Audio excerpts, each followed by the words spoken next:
ഒരുപക്ഷെ ഏറ്റവും കൂടുതൽ ആരാധകരുള്ള ആനയായിരിക്കും തെച്ചിക്കോട്ടുകാവ് രാമചന്ദ്രൻ. ഇത്തവണ പൂരത്തിന് പങ്കെടുക്കുമോ ഇല്ലയോ എന്ന അഭ്യൂഹങ്ങൾ നിലനിന്നിരുന്നെങ്കിലും അതിനെല്ലാം വിരാമമിട്ട് തിടമ്പേറ്റാനുള്ള ഒരുക്കത്തിലാണ് ഏകഛത്രാധിപതി രാമചന്ദ്രൻ. മുൻവർഷത്തിൽ നിന്ന് വ്യത്യസ്തമായി ഇക്കുറി തൃശൂർ പൂരത്തിന് ചെമ്പുക്കാവ് കാർത്യായനി ഭഗവതിയുടെ തിടമ്പാണ് ഈ ഗജരാജൻ ഏറ്റുക.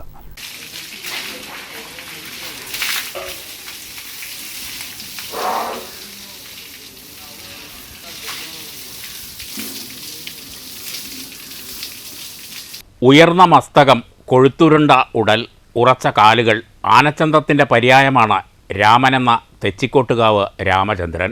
ഉത്സവപ്പറമ്പുകളിലേക്ക് തൻ്റെ വാഹനമായ രാമരഥത്തിൽ എത്തുന്നതോടെ ആനപ്രേമികളുടെ ഒന്നാകെയുള്ള രാമ എന്ന വിളി മുഴങ്ങും.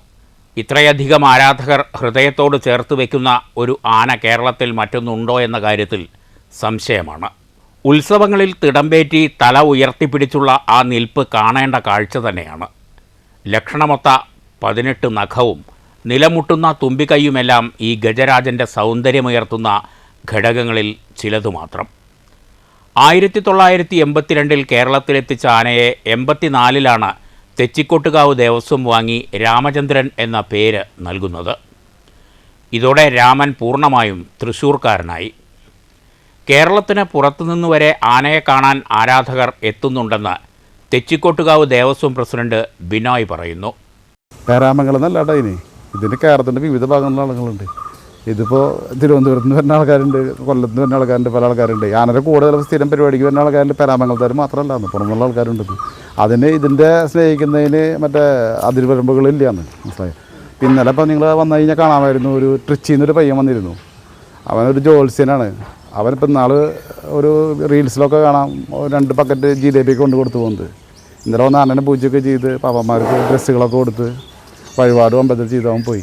അതൊക്കെ നമ്മളെ അല്ലല്ലോ, അവരുടെ ഒരു ആരാധനയല്ലേ, അതിൻ്റെ കാര്യം. ഇത്തവണ തെച്ചിക്കോട്ടുകാവ് രാമചന്ദ്രൻ പൂരത്തിന് എത്തില്ലെന്ന അഭ്യൂഹങ്ങൾ പുറത്തു വന്നിരുന്നു. ആന വരുമ്പോൾ തിരക്ക് കൂടുന്നതും നിയന്ത്രിക്കാൻ ബുദ്ധിമുട്ട് അനുഭവപ്പെടുന്നതും കൊണ്ടാണ് പിന്മാറിയതെന്ന് തെച്ചിക്കോട്ടുകാവ് ദേവസ്വം അറിയിക്കുകയുമുണ്ടായി. എന്നാൽ പൂരപ്രേമികളുടെ ആവശ്യം പരിഗണിച്ചാണ് തെച്ചിക്കോട്ടുകാവ് രാമചന്ദ്രനെ പൂരത്തിൽ പങ്കെടുപ്പിക്കാൻ തീരുമാനിച്ചത്. ജനങ്ങളുടെ ഹൃദയത്തിലാണ് തെച്ചിക്കോട്ടുകാവ് രാമചന്ദ്രൻ്റെ സ്ഥാനമെന്ന് പാപ്പാൻ രാമൻ പറഞ്ഞു. രാമൻ്റെ അടുത്ത് വന്നിട്ടുണ്ട് വെച്ച് കഴിഞ്ഞാൽ രാമനെ ആരാധിക്കണ മാതിരി ജനങ്ങൾ ഞങ്ങളെല്ലാവരെയും, കാരണം വെച്ച് കഴിഞ്ഞപ്പോൾ എൻ്റെ കൂട്ടത്തിൽ രാജേഷ് ഉണ്ട്, അതേമാതിരി അമൽ, പിന്നെ വേറൊരു പയ്യനുണ്ട് വീട്ടിൽ പോയിരിക്കണം. രാമനിൽ 4 പേരെ ഒരേ മാതിരിയാണ് ജനങ്ങൾ ആരാധിക്കുന്നത്. രാമനെ പറ്റി പറയുകയാണ് ചേട്ടൻ എന്താ പറയാനുള്ളത്? രാമനെ പറ്റി പറയുകയാണെന്ന് വെച്ച് കഴിഞ്ഞാൽ ഞാൻ ആദ്യം തന്നെ പറഞ്ഞില്ലേ, കാരണം വെച്ച് കഴിഞ്ഞാൽ രാമൻ്റെ നടത്ത, രാമൻ്റെ സ്വഭാവം, രാമൻ പോയി ഇവിടുന്ന് വഴി നടക്കണമെന്ന് വെച്ച് കഴിഞ്ഞാൽ അത്ര കിലോമീറ്റർ വേണമെങ്കിൽ നടക്കും. ഒരു മടിയും കൂടാതെ എല്ലാ പ്രവർത്തികളാണ് രാമന് നമുക്ക് ചെയ്തു തരുന്നത്. അപ്പോൾ അതിനോടുള്ളൊരു താല്പര്യമാണ് രാമനോട് ഏറ്റവും കൂടുതൽ.